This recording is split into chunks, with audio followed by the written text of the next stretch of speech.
Hey everyone, it's Justine, and today I'm going to be comparing blending tools and giving you some tips and tricks on how to get the best blend, along with the pros and cons of each of the three tools. I'm going to be using the blending tool from Ranger, ink blushers, and clarity brushes. I'm going to be using Distress Oxide inks to compare the three tools. You could use regular Distress inks, you can use regular inks, it's completely up to you, but these are the inks that I'm going to show off using the tools. Now, for my blending, I always work on white cardstock, and I'm going to be using Nina Solar white cardstock. I recently switched to Gina K cardstock. However, because I'm used to blending with Nina, I want to stick to what I know. So I'm going to be actually stamping and doing all my work on a craft mat. A craft mat is not a necessity to ink blending, but it does help because I always start off the cardstock and work my way in. It gives me a really nice slick surface for my tool to glide across. So it's really up to you what kind of surface you want to work on. However, I prefer this. Now, to get started, I'm going to use the ink blending tool. There are two different types. There's a rectangle and a circular one. I prefer the circular one because you don't have those harsh lines of a rectangle to get in your way. I find Distress Oxides super easy to blend with because they sit both in and on top of the cardstock. It's easy to blend out when you get a harsh spot. So I'm starting off with the cardstock and working my way in, and I'm starting off with some fossilized amber, followed by spiced marmalade, wilted violet, worn lipstick, and broken china. I switch my brush in between, and I always recommend having at least two of these tools because I like to go back and forth between the two colors after I'm finished blending. This gives it a really nice blended look and helps them really just go seamlessly into each other. When you're working with regular Distress inks, you might get some harsh lines. This will happen especially if you're pushing too hard and adding too much pressure. I find adding no pressure or next to no pressure is the easiest way. However, with the Distress Oxide, I find I can put pressure any way I want to, and that's because they just are pigment and dye inks.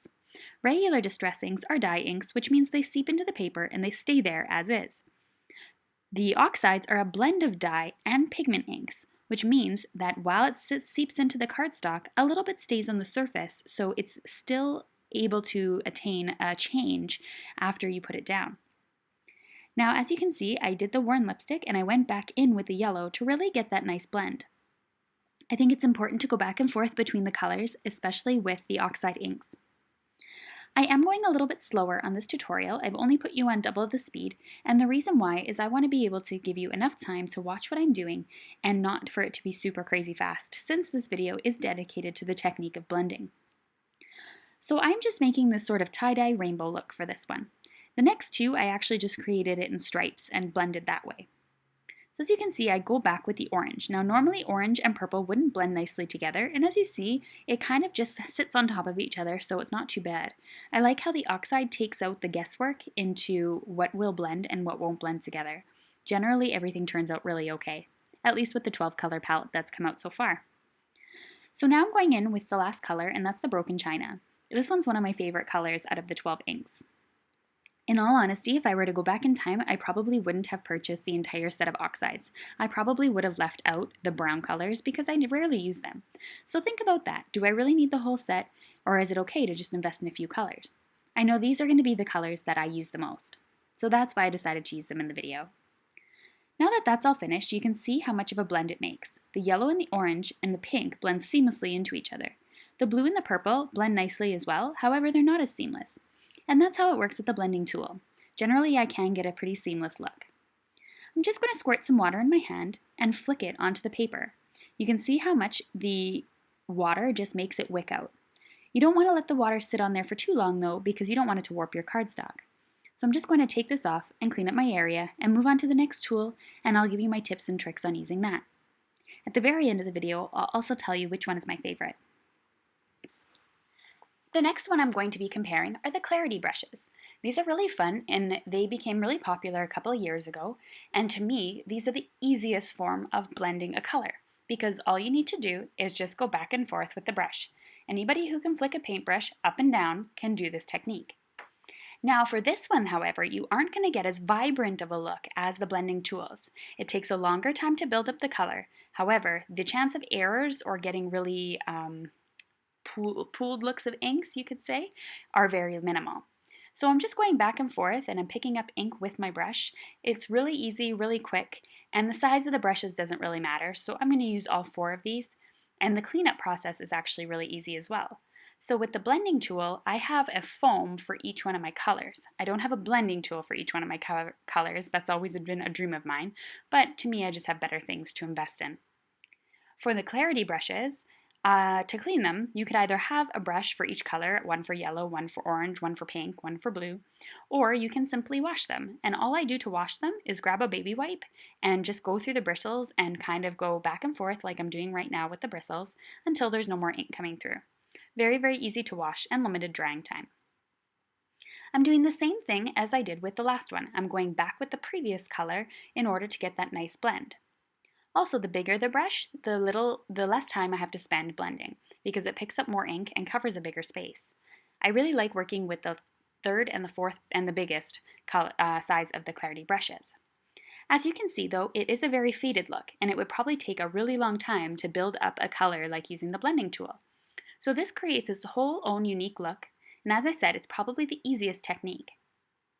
However, you aren't going to get as vibrant of a look unless you spend a lot of time on it, and it does give you a little bit of a texture from the paint bristles.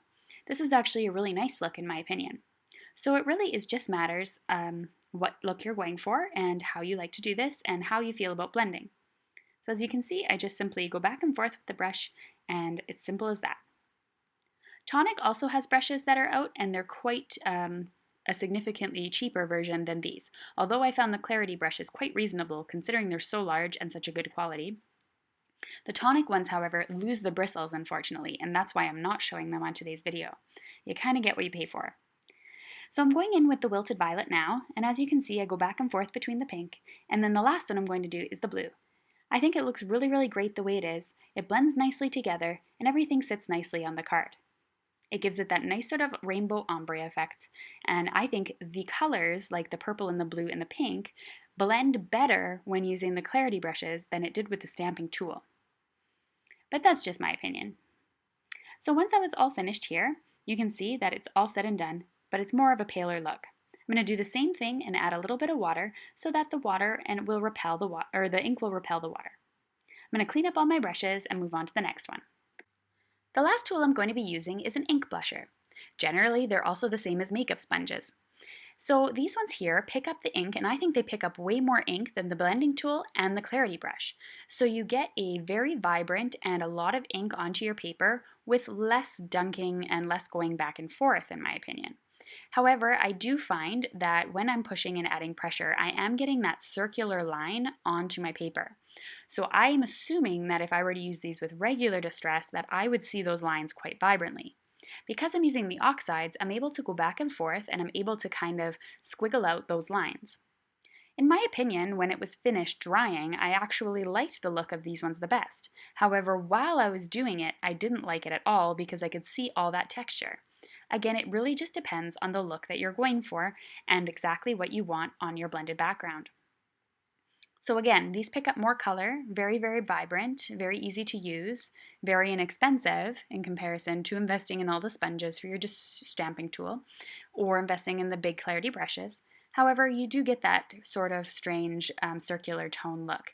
And again, the texture of it's actually really neat. It almost looks like clouds.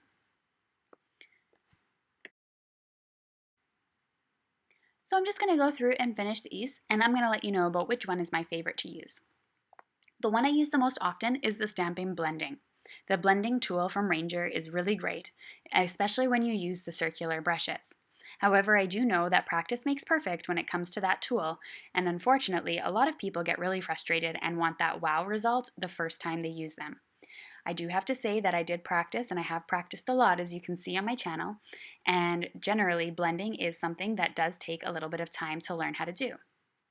The Distress Oxide inks, however, kind of take that factor out of it. I find you can get really stunning results even if it is one of the first times you're using them because they give you that time to play around with it.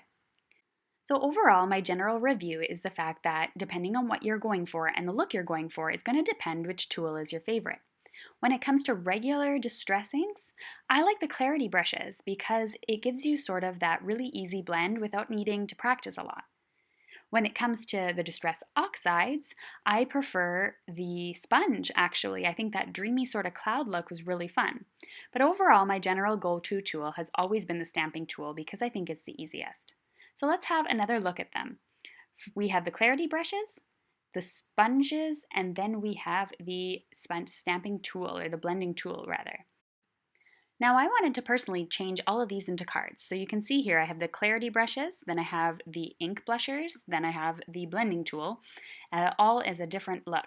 So I'm going to create these all into cards, starting with the blending tool blend. And I'm going to be using the stamp from Honeybee Stamps. It's really gorgeous because it is full of sentiments that you could be using. It has thanks, thank you, thankful, thanks, and different sort of things that you can pair it with, a whole bunch of different words. And I'm going to stick the thank you from the bottom of my heart to the very center of the card. And I'm going to be using some white embossing powder to get this done. So on all three cards, I'm going to be stamping using some VersaFine ink, and then I'm going to be adding some white embossing powder to the card. And then I'm just going to start with my second one, stamp and add the embossing powder, and the same goes for my third one. Now I decided to stretch the 3 cards that I just made into 6 cards, and it was really easy to do. Once I had heat embossed the sentiment onto each one of the cards, I sent all 3 of these cards here into my Big Shot using a stitched rectangle die from My Favorite Things. Now you want to try and make sure that your rectangle die is in the center, because I ended up ripping one of them as I cut because it wasn't even, so I only ended up with 5 cards when it came to it. So you get this frame and you have your panel that you just created, and you can make 2 different cards out of that. So again, just sticking it through my machine, and again, you want to center them. I had made that mistake during the video, and now when I go back and look, I keep thinking about all the things I could have did better. So that's kind of the good thing about watching YouTube videos, is that you can learn from other people's mistakes. So once those were all run through the Big Shot, I put some 3D foam tape on the back of each of the panels, and I stuck them onto some card bases. Now these are really basic and easy cards, as you can see. And because I cut the frame around it, I'm going to get 3 more cards out of this as well. So it's a really, really cool technique to get yourself some bulk cards. So I stuck all 3 of them on there, and you can embellish them however you like, by adding some clear drops to them, adding some Nuvo drops, you could add some sequins or some enamel dots. It's completely up to you. I just left them blank so that you could use that to your imagination and decorate them however you wish. Embellishments are always super fun. Now you take a look again at all 3. I have the ink blushers, the clarity brushes, and then the blending tool. Which one's your favorite? Let me know below in the comments. Now just as a way to use up those frames, if you grab a card base that is horizontal, you could add the same sentiment, the thank you from the bottom of my heart, and stamp it in black ink onto a white card base. And then you can simply glue the frames over top of each one of these, and then you could add those as cards as well. As I mentioned, one of my frames unfortunately ripped, so I only got 2 cards out of it. However, it was just a really great way to use your scraps and to just stretch your cards even more. So now that I'm all finished, I'm just going to add the frame onto each card, and I think they look fabulous once they're all finished. I hope you enjoyed today's ink blending comparison video, and I hope you enjoyed this bulk card tutorial. I'm going to show all of the cards now, and you'll be able to see them. So those were my 2 that I created from the extra frames. Those could have been 3, of course. And then my 3 cards that I created using the different blending tools. Thanks so much for watching, everyone, and I hope you have a wonderful start to your week. If you're interested in seeing more pictures and learning more about this video, you can click on the left there to go to my blog. You can click on my face there to subscribe to my channel, or I have 2 more videos on how to make bulk cards using the Misty stamping tool. Thank you so much for watching, everyone.